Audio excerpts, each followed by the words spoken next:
Ayan, tinanggal ko na siya. Nandiyan na siya sa labas. So, ito naman ang ating iba-vacuum. Gamit ang aking cute na vacuum. Kita nyo yan, ayan. Iba-vacuum natin yan.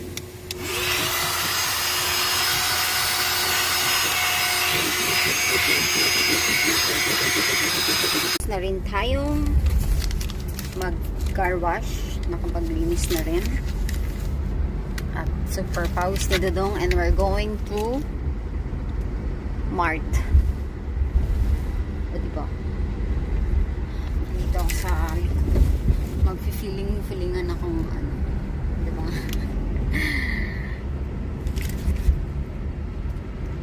Sunday pa lang, ay Saturday pa lang ay. Dahil walang pasok, may oras.